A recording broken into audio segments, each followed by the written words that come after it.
Good morning and welcome, everyone. We are incredibly grateful to have you all with us. My name is Dr. Nicole Millbrook, and I'm the Chief Program Officer here at Youth Guidance. As we look back on the past 20 months, it's no secret that as a nation, we've been faced with new challenges to overcome. While the pandemic is a new challenge, the challenge of navigating the violence in Chicago is not new.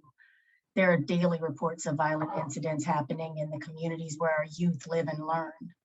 Despite these realities, our staff have worked tirelessly to continue to do what they do best, which is meet youth where they are.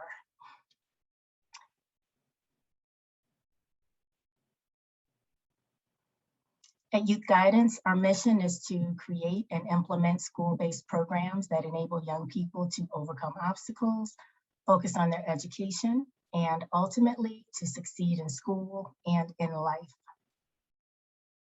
While we deepen our work in Chicago and Illinois, we've extended our growth to stretch across the nation. We now serve families in Boston, Los Angeles, Seattle, Washington, D.C., Kansas City, Dallas, and London. Our vision is fueled by our core values. We meet youth where they are, relationships matter, and we never give up. Today, you'll hear from our practice leaders as we engage in meaningful conversation about how healing-centered counseling plays a deep and vital role in the lives of young people as they try to find their way. You will also hear from our young people in their own words. We are deeply grateful to have Dr. Inger Burnett-Ziegler and Dr. Sally Newama join us as thought leaders and champions to this work. We're humbled to be with you today, and on behalf of the families we serve, thank you all for joining.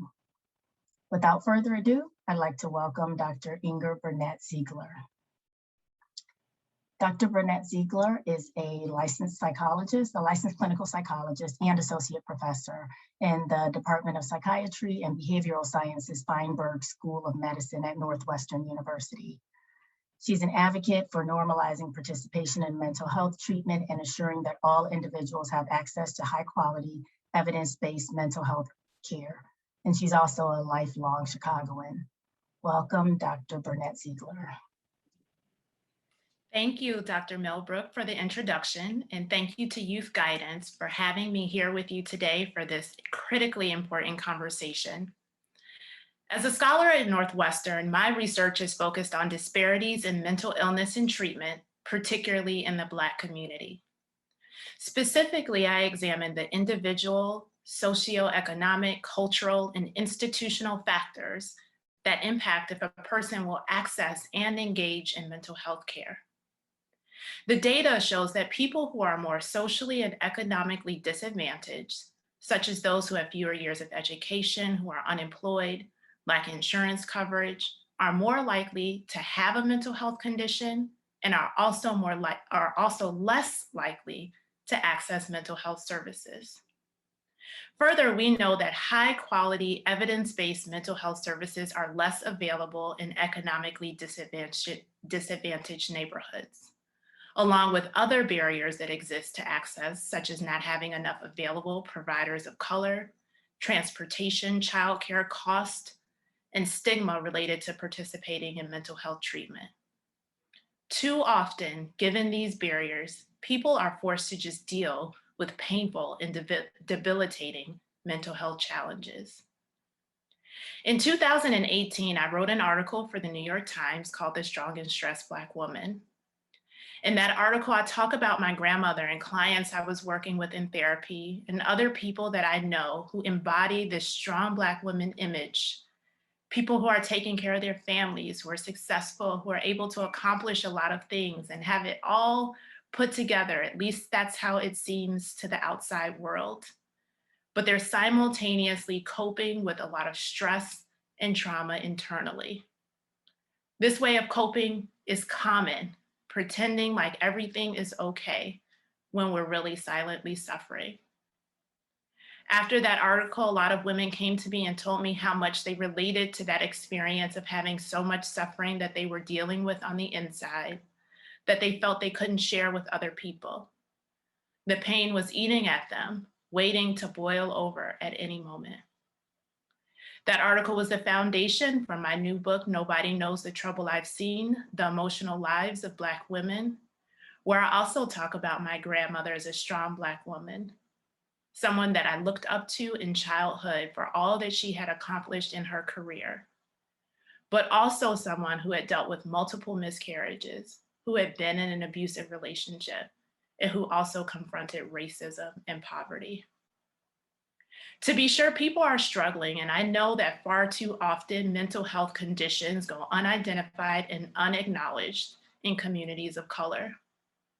Further, the ways that mental illness can impact other areas of life, like physical health, work productivity, relationships, and child rearing, are underappreciated. Making mental health treatment available in schools, as well as in primary care and urgent care community centers, is a critical first step toward ensuring that people get screened and receive high quality prevention and intervention services.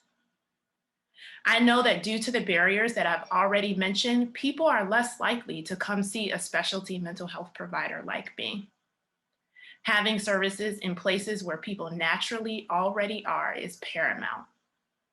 Living in environments of poverty and violence is an ongoing, persistent stressor that can lead to other conditions like depression, anxiety, PTSD, and even contributes to actual years of life lost. There is a serious need for more mental health services and screenings in impoverished neighborhoods. The vitality of our youth is depending on it. Black youth are far too often receiving the messages that their lives are not valued and that they're less deserving of support, nurturing, and protection than their peers of other backgrounds.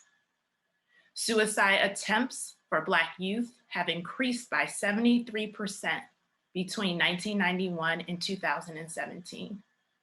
And those numbers continue to increase during the pandemic. During that same time period, suicide attempts decreased by 7.5% among white adolescents, really highlighting the disparity in communities of color. From 2001 to 2017, suicide death rates for Black boys ages 13 to 19 increased by 60%, and for Black girls, 182%. We're seeing the same suicide trends among Black youth locally as we are nationally. Black youth are often fighting for their lives in a system that is actively working against them, which can be exhausting, feel hopeless, and like an uphill battle. The research is definitive and indicates that intergenerational trauma impairs mental and physical functioning, daily life functioning, and overall well-being. Even during this time of a public health crisis, when American Pediatric Association has declared mental health as an emergency, we're still not paying enough attention to the ways that our young people need preventative and crisis interventions. In a few moments, I'm looking forward to opening this conversation and speaking directly with the practitioners who help to meet the emotional needs of young people who are enduring prolonged exposure to compound trauma. We truly have reached a pivotal time in talking about mental health across the Black and Brown community, but access to quality services remains an obstacle for so many who don't know they need help and don't realize that help is available. Having self-awareness is the very first step toward healing, and having the services available to meet those is the important step as well.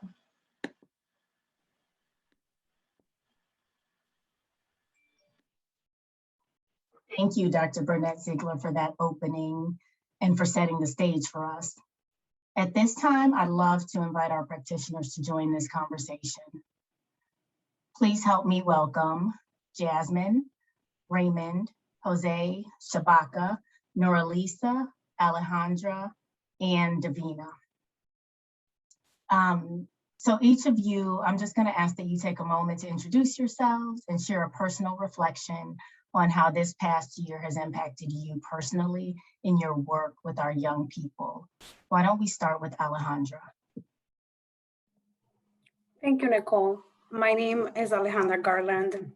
I have been working with the Project Prepare Boot program within the Career Readiness and Success Department for the past 5 years now here at Youth Guidance. And the past 20 months have just magnified in their already existing state of crisis. My work has been impacted the most by our young people's mental health, their sense of hopelessness, and the state of war that continues to impact their ability to actually attach to programs like ours and reach their goals. Thank you, Alejandra. Why don't we hear from Raymond next?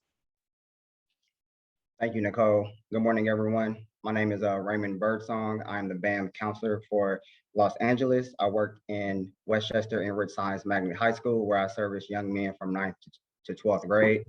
The last 20 months for me have definitely been, if I could coin it in 3 words, it would definitely be challenging, rewarding, as well as a culture shock, if you will, right? Challenging in regards to, we're new in the LA space for BAM, right? We are only 2 years into the program, and I actually became a BAM counselor in the height of COVID. It's a culture shock because during COVID, right, we were so used to like a repetitive type of, mind frame, to where we would go to school, we would go to work, and we would come home and repeat. COVID happened and the whole world shut down. So I was trying to do virtual schooling, virtual BAM groups, trying to grasp these young men's minds through a computer screen, where BAM is really made for in-person sessions, right? And I really see that the lack of social skills were a thing where students were experiencing, as well as myself, right? Also too, depression and anxiety became quote unquote a norm. And I really noticed that kids were not really engaged how they needed to be virtually, as how I'm saying right now, how they are actually like in person. Thank you, Raymond. Let's hear from Jasmine next. Good morning. My name is Jasmine Rowland. I am the WOW counselor here in Kansas City, Missouri. I work with Smith Hill Middle School. I touch girls 6th through 8th grade. The last 20 months is honestly, it's been a whirlwind. It's a lot of dealing with mental health and isolation, social anxiety, not knowing really what's going on, but trying to just stick to it.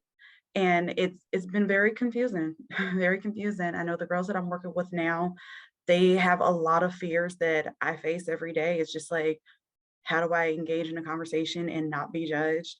Or is someone going to give me COVID? Like, it's just like little small things that we never imagined would actually happen. And then like my anxiety is just high. And then I can pinpoint it from a mile away with other people that are actively going through it. And it has definitely increased depression as well. And it's like the need to want to be inclusive, but yet I need to stay away.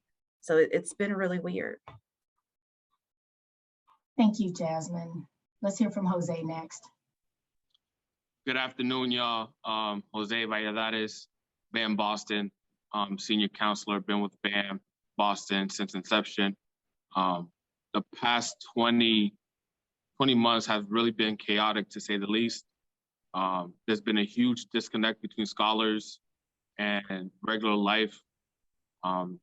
Some scholars' identity was directly correlated with being a scholar, being a student, being in school, the whole actions of being in person, and that was taken away from them. For some scholars, schools was also their safe haven, and that was taken away from them as well. And with that, seeing an increase of depression, anxiety, this sense of hopelessness, and I'm lost and I don't know what's going on.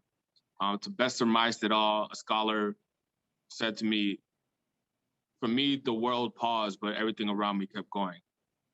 And then asking me to just jump back in, it was really difficult.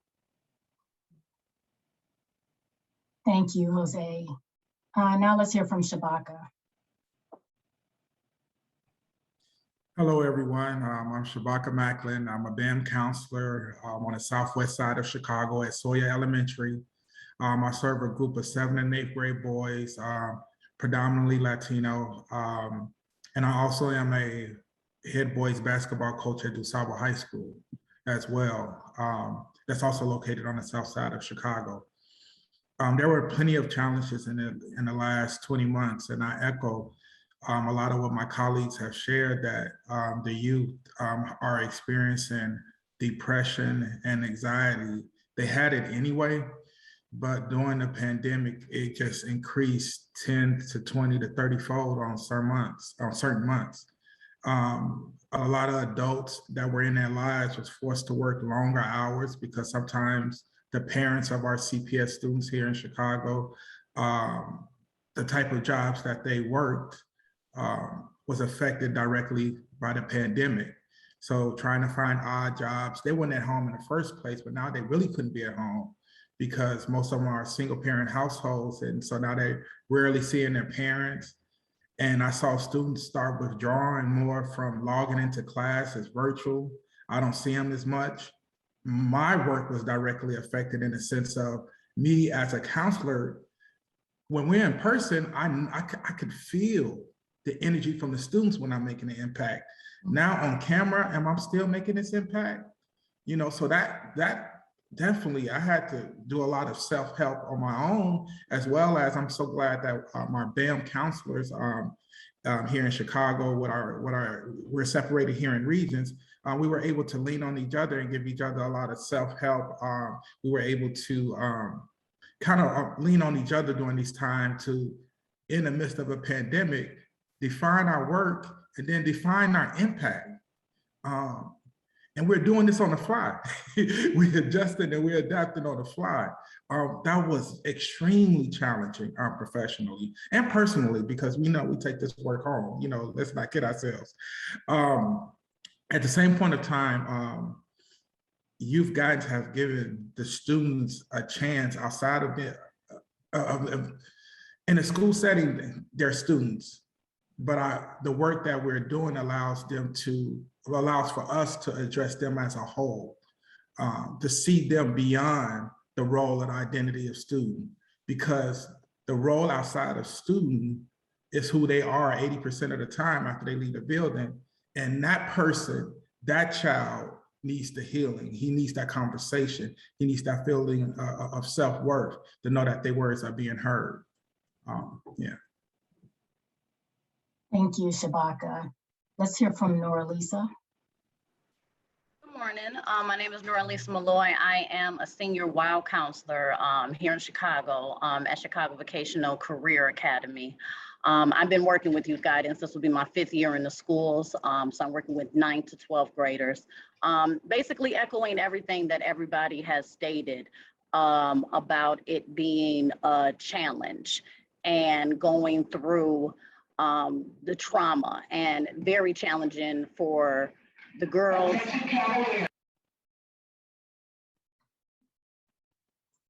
Noralisa is in school right now doing the work, as you all can tell, and they make announcements periodically throughout the day. I'm sorry about that. Go ahead and jump back in, Noralisa. Yeah, so once again, echoing everything that everybody's been saying, it has been a challenge for me as well as my girls, but it's also been fulfilling. I was very grateful to still being able to connect with my girls, even though they were still dealing with the trauma, the isolation.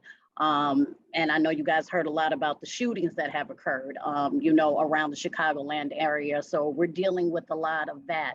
We're dealing with a lot of suicidal attempts, you know, with the girls and the traumas that they're going through. So I'm just grateful to be able to be here to support them.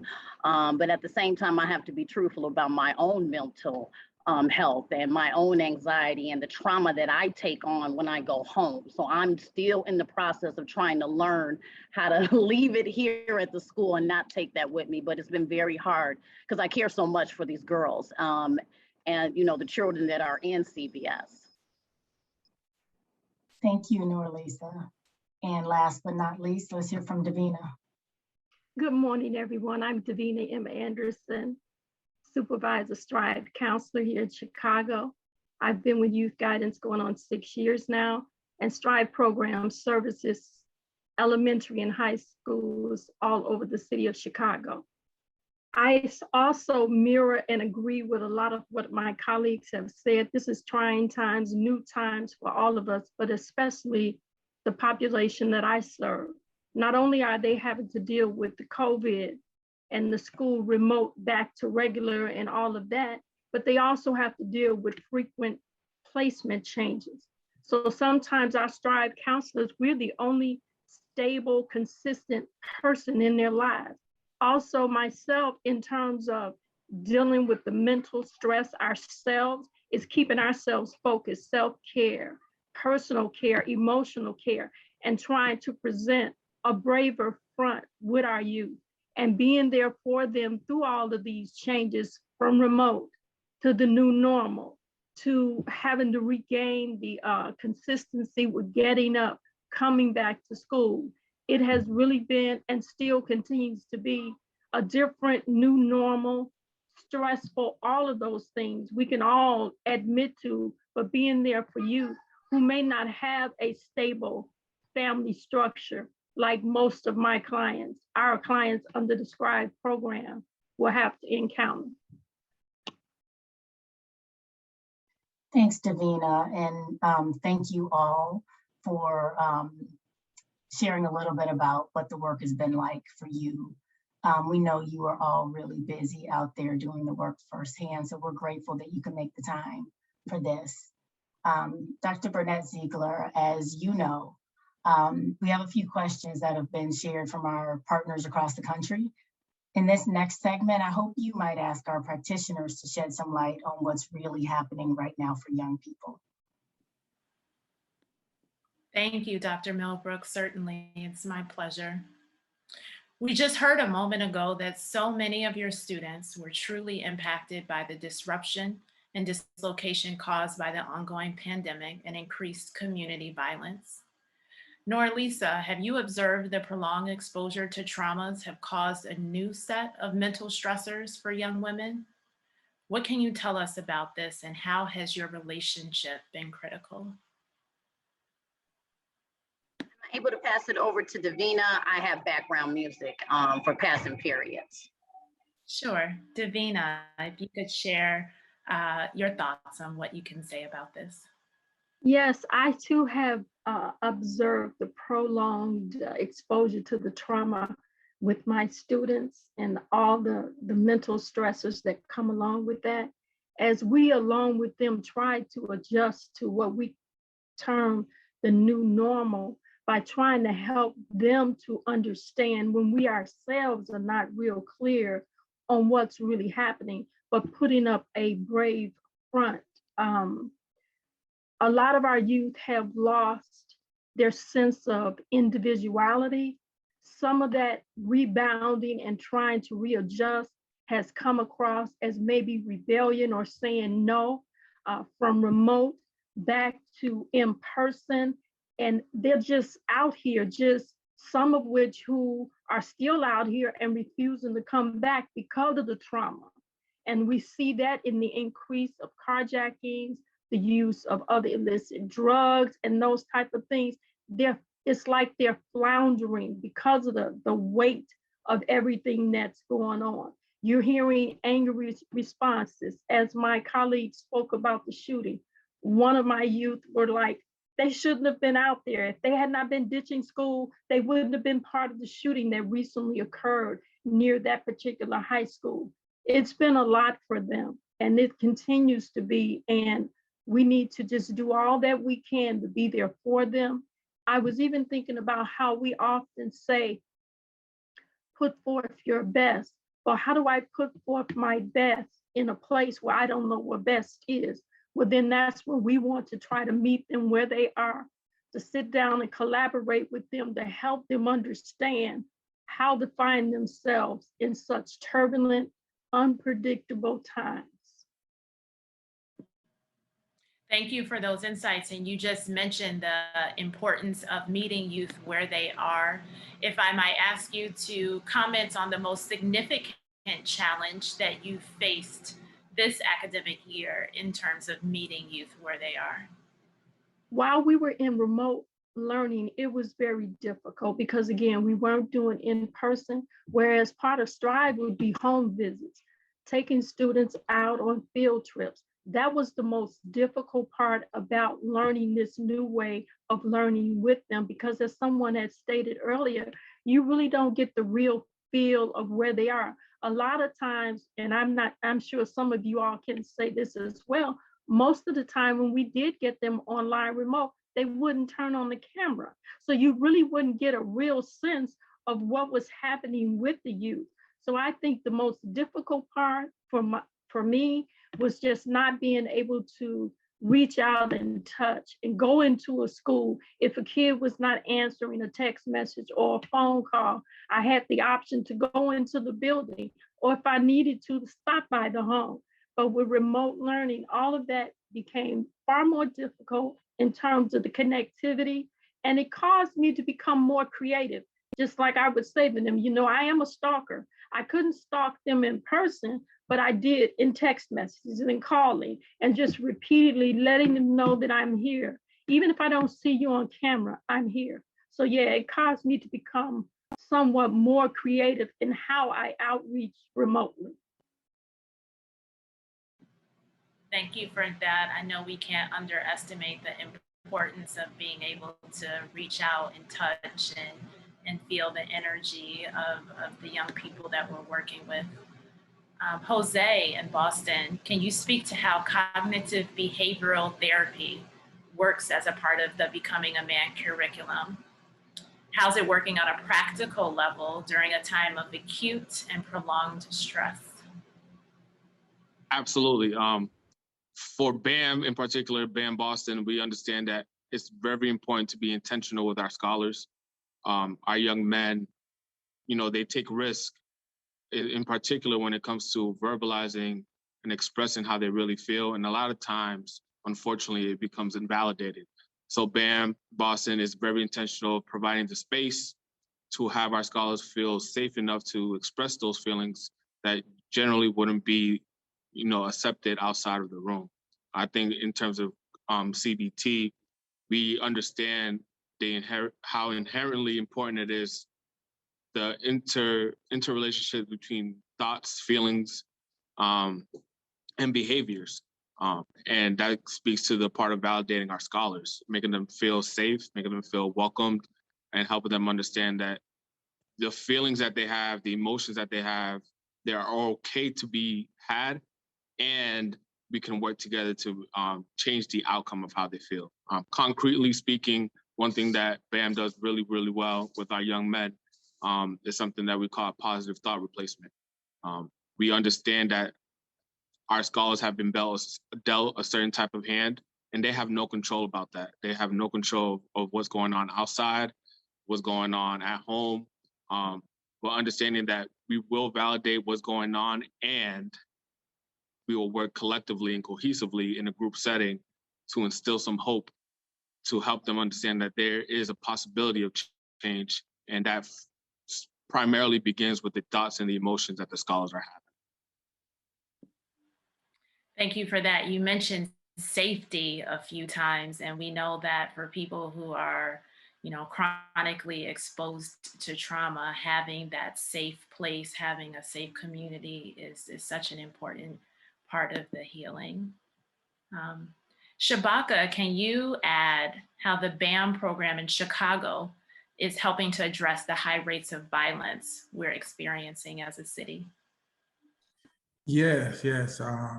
I know from talking with our youth, we still have some of the same problems in our Chicago neighborhoods, where you have youth that, again, don't have a lot of adult involvement. And so that makes them prey to predators. And some of these predators are older guys that's either gang affiliated or are into selling different type of drugs. And they look at those guys and they become their mentors. They become their role models, because they give them, number one, they give them a sense of family and a sense of belonging from the neighborhood, and that allows them to be led astray. And so what happens with BAM is it gives them, on a school level, elementary and high school, a place where they can have that positive mentorship of male role model that can accept them for who they are and where they're at. That's so important, because on the flip side of that, in the neighborhood, they have adults that's accepting them where they at, but they have ulterior motives. So we want to make sure that here in BAM Chicago, that we meet the youth where they at, we become their mentors, we build that relationship with them, so that can give them a sense of caring. On the other side, what we help our youth with is helping them a lot with their anger management, because what happens is if they don't deal with their anger has a chance to deal with them.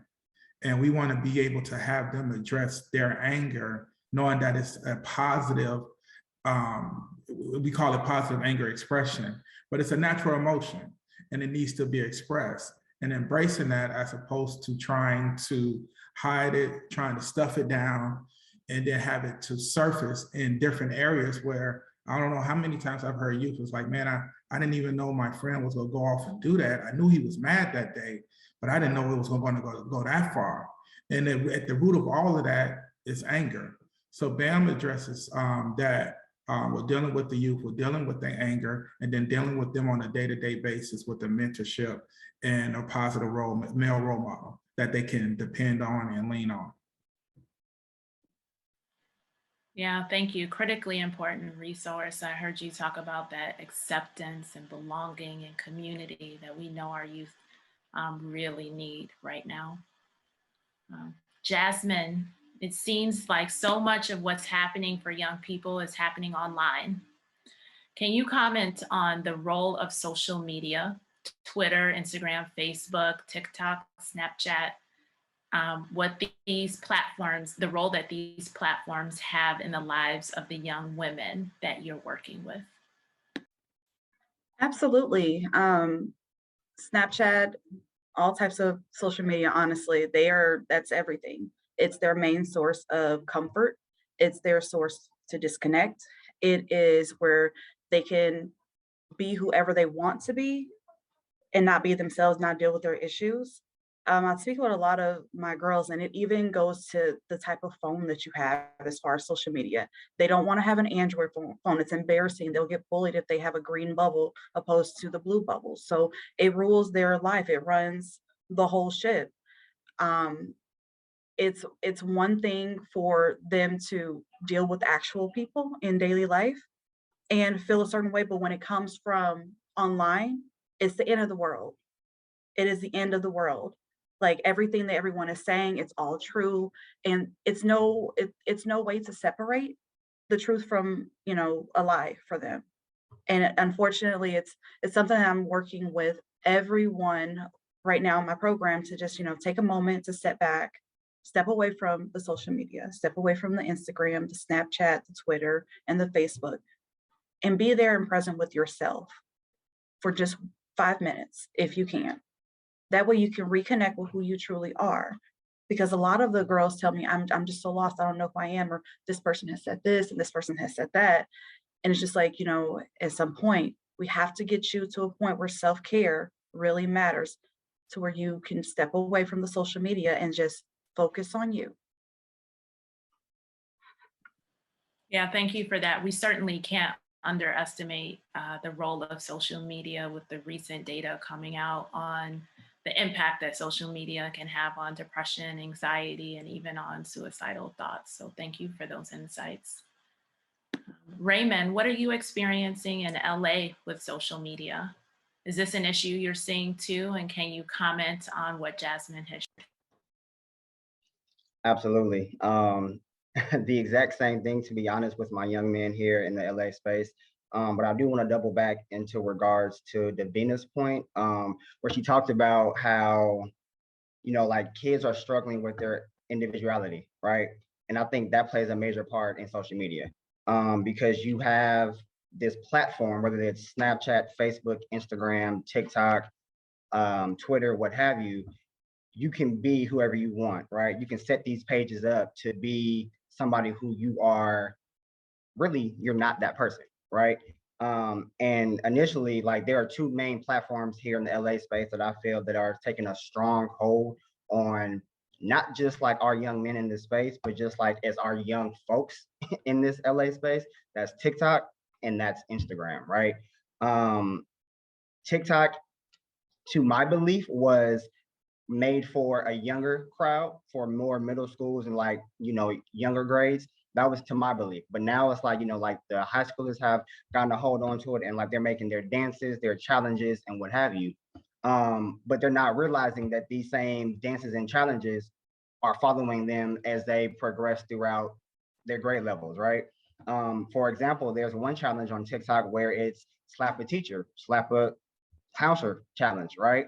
And you have these challenges to where it's initiating these type of, you know, behaviors for these young folks to just do ignorant type of things, right? And it's mind blowing, right? Because it's saying what social media wants. It's saying what, oh, okay, well, if it's on TikTok, if it's on Instagram, then it must be right, right? Instagram is another platform to where you have these young people who are able to make these fake spam pages, right? To be somebody again who they are not. And they're able to contact, you know, other folks within like their campuses, and even find like teachers, admin, and staff, you know, Instagram pages, and in a way harass them, right? And say disrespectful and just crazy things to folks, right? All because it's a challenge, all because I want to fit in, all because I don't have my individuality to stand on my own 2 feet, right? Jasmine spoke about, you know, comfort. And she also talked about like, you know, you can be whoever you want to be on social media. And that's very, very true, because there is no consequence, right? It's like, yo, I have an iPhone, I have an Android, I can do whatever I want because I paid a bill for it, right? Or my parents paid a bill for it. So it's no consequence for me to be this X figure when I'm really a person, right? And Jasmine, you also said another good point to where you said just to be present. I think our young folk today have a really hard time of being present, because if we challenge them to be present, that's going to challenge them even more to live with their own realities of life, right? So I think for them, being present is like last minute. It's like, okay, no, that's in the back of my mind. It's like, I'm going to be X, Y, and Z because I really don't want to face who I am with A, B, and C, right? And we as counselors, we as folks who are servicing these young folks, like we do it every day. Like we challenge them to our best degree. But again, it's still a balance to where it's like, we still need you all to be present, because in a way, as counselors, we are juggling with making them who they are, but also like they're also speaking into Instagram, TikTok, and Snapchat from a social media platform, right? So it's hard to like connect those two, because it's like, yo, like, well, social media has it on wraps, and it's like you have us as counselors, us as folks who really genuinely care for like these young people, who want them to be better, but all they care about are retweets, likes, double taps. You know, they want that clout. They want to get like those followers. They want at least like 15K, 20K of followers, right? So it's like, how do we as like service providers like try to let them know like, yo, like what you put out in the internet right now stays with you at the age of 13. That's going to follow you from 23, 33, 43, and so on, right? So for sure in the LA space, it's definitely a stronghold with social media here, like absolutely. I appreciate you raising this idea of social media providing this kind of false sense of reality, and the dangers that are associated with that. Alejandra, in your role, creating connections for young people to plug back into school, or getting connected to a career path, what kinds of mental health challenges have you observed? And how do you think having a one-to-one counselor like yourself is?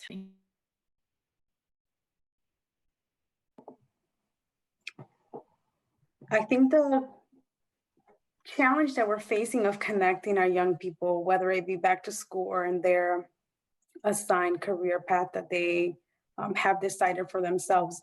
My particular youth are 18 to 24. They've already dealt with the high school. At times they're feeling disservice because they don't have a plan, and their mental health is showing up.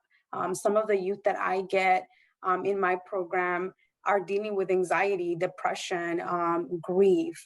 They've lost family members, and they've been even justice involved, and all that trauma to then consider going back to school, going back to college, going into an employment opportunity. It's setting them up to fail if we don't address these mental health concerns and if we don't give them a real fighting chance by providing the skill set that they need. Because, and I've been hearing it a lot from colleagues and in the space of career readiness, is that it's an employer's market right now. You know, everybody can get a job, but when our youth are having to make decisions whether they're going to go to work with the pandemic and get somebody at home sick, or whether they need to get vaccinated or lose their employment, all their mental health starts spiraling. And creating a container, for lack of a better word, within our programs that's giving them a safe space to talk about these mental health concerns, to allow it to be a brave space where they can actually be their authentic selves, and giving them the resources that they need in order to actually enter this quote unquote applicants market. It's the challenge that we've taken, and so far we've seen the youth respond very well.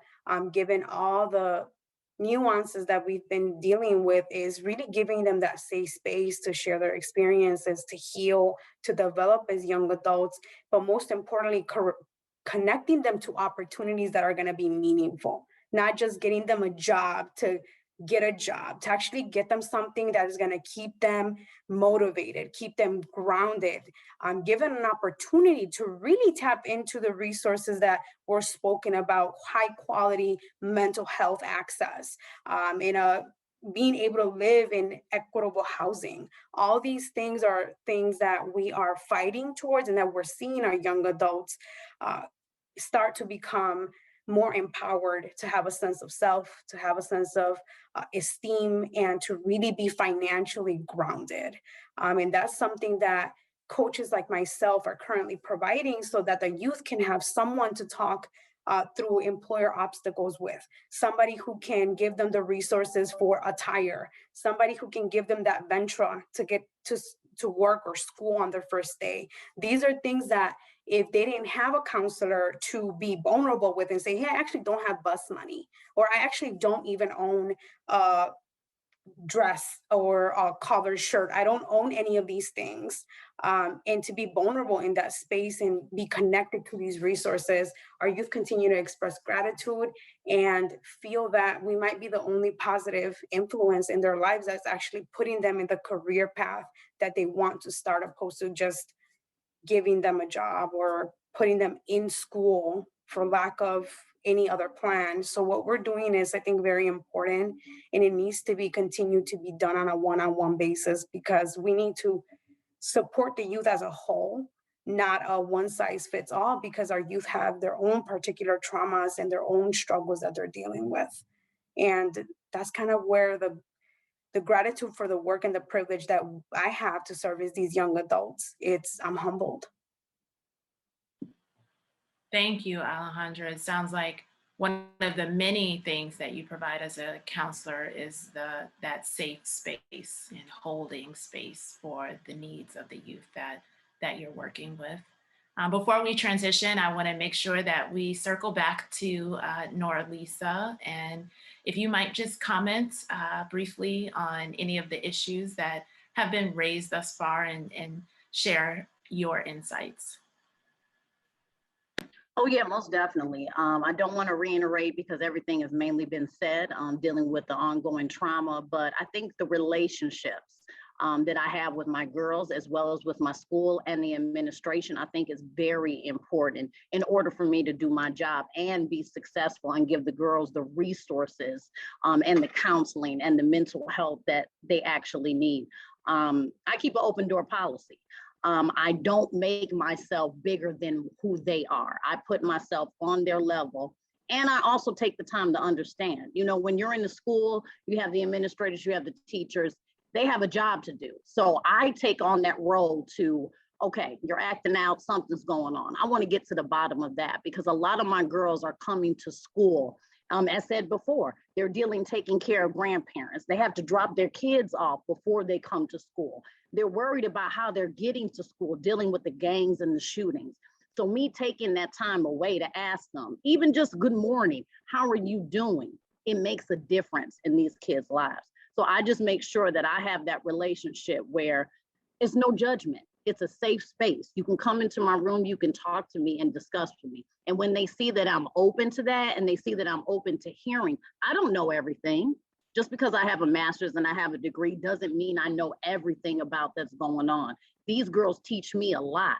So I take that into consideration and I make sure that I take that time to talk to them and make sure that I have an open door policy where they feel that they can come. So now that I know everything that's going on, then I can help out because they'll tell me things that they're not telling their parents, they're not telling the teachers or the administration. So when things are going down in the neighborhood as well as in the CVS, I'm aware of that and I can make sure to advocate for them and be that person to support them. Thank you, Nora Lisa. Thank you all, Alejandra, Raymond, Jasmine, Jose, Chewbacca, and Davina. And thank you, Dr. Burnett Ziegler, for facilitating such an important conversation. We're now gonna turn to Dr. Sally Newama. Dr. Sally Newama is an award-winning scholar, author, activist, founder, and filmmaker whose work explores issues of race, gender, education policy, and political behavior in the US and Africa. Her first book, How Girls Achieve, was released by Harvard University Press in April 2019. She's the recipient of numerous academic and public awards. Most recently, Dr. Newama was named Forbes magazine 2019 30 Under 30 in education. Please help me welcome Dr. Sally Newama to this conversation. Thank you, Dr. Millbrook, for the opportunity to be with you today and to join this important conversation. I think I joined the audience in saying that it's really a privilege to have witnessed that panel that just passed. And so I think my comments are really just me sort of connecting the work that Youth Guidance is doing with schools and my work and hoping to contribute to this ongoing conversation. So as a political scientist who's interested in education policy and the work in mental health, all of my work is really motivated by this concerning fact that was mentioned earlier, that people are born into this world with characteristics they had no control over, right? Their race, gender, class status, and yet this directly impacts their ability to achieve all of what democracy promises. Kids don't choose to be born poor, or a girl, or a boy, or queer, or you name it. But these identities often constrain their life chances. So for me, this raises a few questions in my work. First, what does it mean for our young people to still succeed or achieve in this context? But also, how do we provide them, especially disadvantaged young people, with the resources they need to do well, but also to be well? In terms of my own career, like many of you, I don't come from a family that had college degrees or PhDs. So a big part of the journey was meeting people at every step of the way who made me feel like I could take the next step, but also who exposed me to what the next step looked like. So through that process, I learned to rely on others, right? Not just myself. And this isn't to be mistaken for low self-esteem or lack of confidence, but it's recognizing that I know what I know what I don't know, and if you really want me to succeed, then I need your help. It's recognizing that I started from a different place where I didn't get all the tools that other people had as a Black girl from a low income background in Chicago. So I need your help to overcome these challenges. And once I overcame them, I got asked to give a lot of talks all the time because people saw me as an overcoming story. And America loves stories of overcoming. The idea that this person came from a disadvantaged background and look at them now. But this caused serious concern for me. Because if I'm the only person making it out of my neighborhood, that to me is not success. When only one person makes it out, then that's a problem. So part of what I want to do is encourage us to lower our celebrations of these individual narratives, especially if they're not followed by generations of people being transformed. Perhaps most important, we need to understand that people come into this world and face circumstances they didn't control. So relying on them to just persist through this alone is unfair. I would go so far as to say, and I talk about this in my work, that it's dangerous to promote narratives of resilience and perseverance, because it makes young people believe that they have to persist through violence instead of making sure that the institutions they attend are anti-violent and well-resourced. So again, how do we do this? I'm really interested in this idea that public education is the most probable mechanism for improving the life chances of our young people. I believe that public schools, because they're free and technically accessible to everyone, are the most democratic spaces for enabling people who come from disadvantaged backgrounds to have better life outcomes.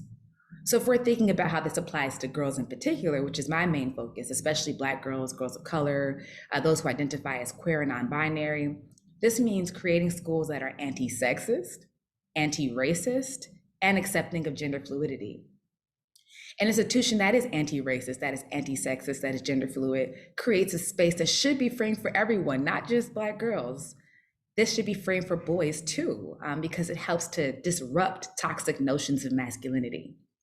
And all of this is an important precursor to achieving. But of course, we know, for those who work in schools, right, that public schools are already overwhelmed and can't do it all. They cannot be everything to everyone. So it's important that all of us must get involved. And we know that getting involved includes mentorship, volunteering, philanthropy, and so on. However, I also believe in a much more intimate involvement based on a fundamental belief that our fates are interconnected and that we depend on each other, even if our starting points are different. It is a belief that our investment in lifting up others is a part of our civic obligation as citizens of the world, fighting for the sake of the collective good. Because as I said before, we know that many of those who are disadvantaged wear that title because they were born without the traditional supports that we need for success. But by meeting our civic obligations, we can find alternative ways to provide these similar support systems so that disadvantaged young people can flourish. I like to call these alternative support systems achievement networks or achievement nets. These are basically individuals and organizations who see students struggling and take unconditional responsibility for them.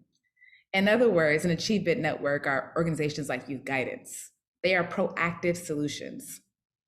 And with the tools that organizations like Youth Guidance provide, right, students learn to draw the distinction between how they're being viewed in society and how they want to see themselves. Then education, public schools can be the mechanism by which they can move students from where they come from to where they want to be so that they can achieve. Before I wrap up, I just want to be clear, since I'm so interested in thinking about how young people can be in situations where they can achieve, to be clear about what I mean by achievement. I don't solely mean one has earned high grades or high test scores or entering to college, or made up from learning loss from the pandemic. I think focusing on academic achievement alone is okay in an equitable environment, but in an unequitable reality like the one we're in today, it is imperative that every young person has emotional safety and that our girls are safe from harm. And we harm our students when we force them to endure in the name of an achievement that ignores their struggles. So I define achievement as the absence of damages from learning. In other words, if a student gets straight A's but has been sexually abused in the process, that is not achievement in my book. Achievement must be looked at holistically as inclusive of both the process of attaining success and success in itself. The unequal social, emotional, and physical costs of being at disadvantage need to be named and addressed with greater urgency. Youth Guidance and other similar achievement networks provide the resources, tools, and literal roadmaps necessary for ensuring the safety and well-being of our young people. So by joining them, we can work to ensure that all young people who come from disadvantaged backgrounds, not just a lucky one or two, have a real chance of doing well and being well. As my Shiro, the late great Shirley Chisholm once said, service is the rent we pay for the privilege of living on this earth. I hope this conversation inspires all of us to really be of service to our young people even more. And with that, I just want to say thank you for having me. Thank you, Dr. Newama. It's incredibly insightful and meaningful to hear you talk about the ways in which school culture and our education system has created disparities in academic success.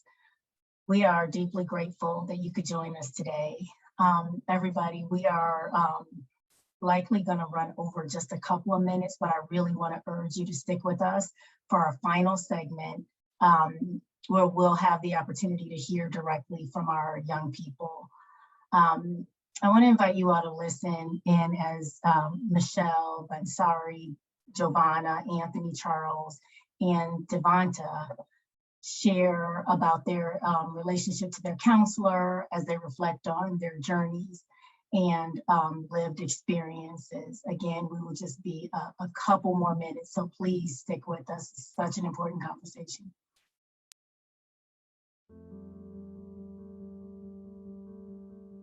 My name is Charles Kimball, and I am 22 years old.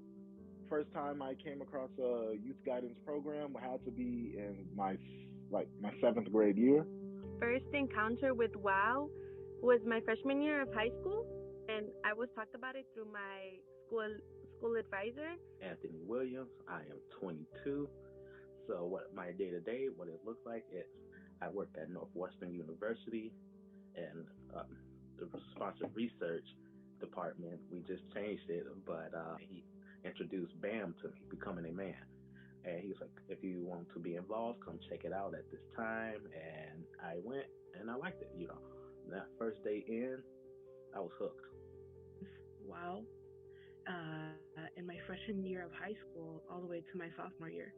And I was still somewhat involved during my junior and senior year.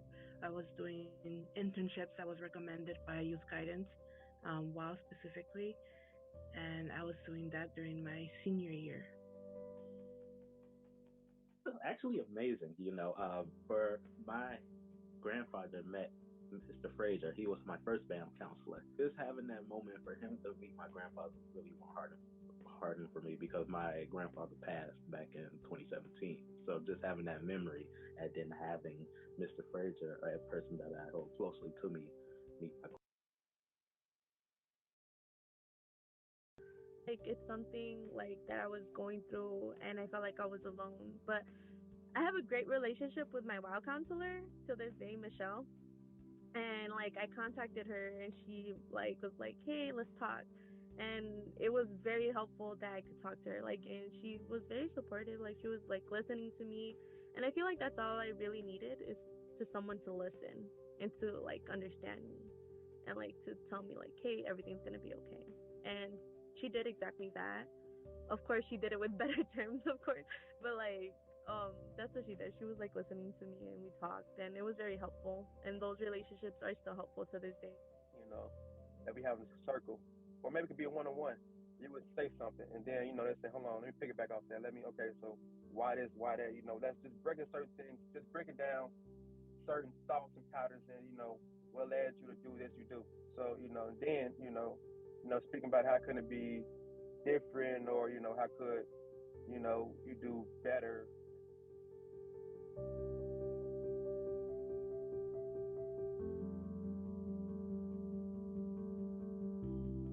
It's because accountability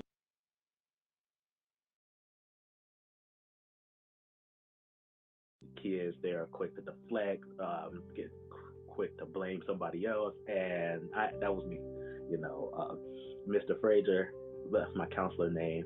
We still talk to this day. He actually called me, and he was like, nobody is going to be responsible for your grades besides you. If you don't pass freshman year, who can you blame? Okay, now I see what you're saying. It ended up taking a while for me to understand it, but essentially nobody is responsible for you but you. Things is emotional intelligence. That's the one that keeps coming up more prevalently either in my counseling sessions or just in my own personal life and trying to improve. Just not being really open, but now being an adult male. You know, I'm 24. I'm finna be 25 in about 8 days. So at this stage in my life, you know, being a little more freely speaking, but now actually seeking counsel. So without trust, you know, it's a weak foundation.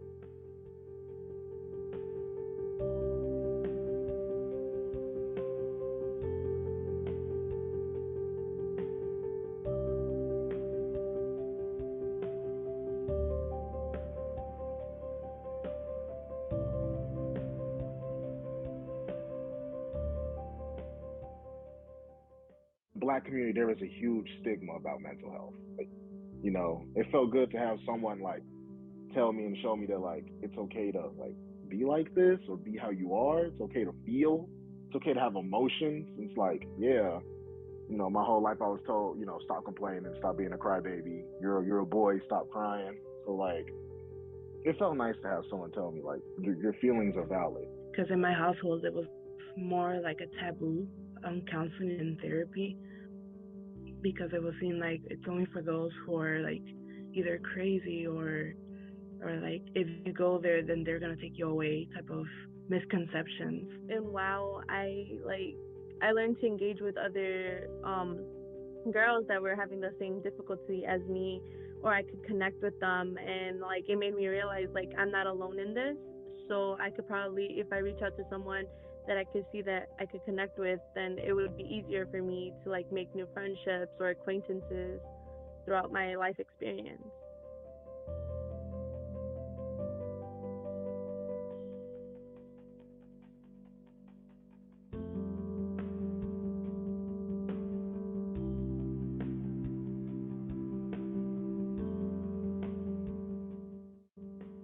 Think about it, but just as teens, we always like, oh, you'll never understand, but we don't really talk about it. How are we gonna understand those who don't want to speak because they feel like they're not gonna be listened to? So I feel like it provides a great safe space for teens and young people like me. Everyone only wants to care about the children when it's too late, when they shot up a school or when they got shot or when they got hurt or when they've taken their lives, but no one wanted to be there for them when they were asking for help. And not every voice is loud enough to like call out. So you need someone who's going to be close to them, who can hear all of them and be like, I hear you. And it's something really that children need, because as a young child, I didn't have that. There's a lot of kids out there who can't even call out. They don't have a voice. So having someone there just to be there is always nice. BAM and like with counseling does provide. It makes you feel safe. The people there make you feel safe. They share experiences with you and they talk to you and they make you feel understood. And like, yes, they do care for you. It feels like you actually have someone to sit down and talk to, and like they actually care.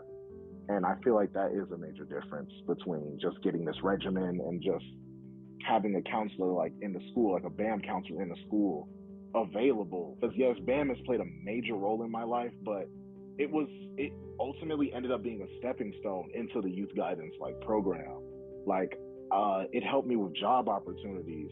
I currently have a job opportunity, like I'm in IT right now with youth guidance. It's incredible. You never know who you'll change or what you could prevent. This is something that kids need, I feel like.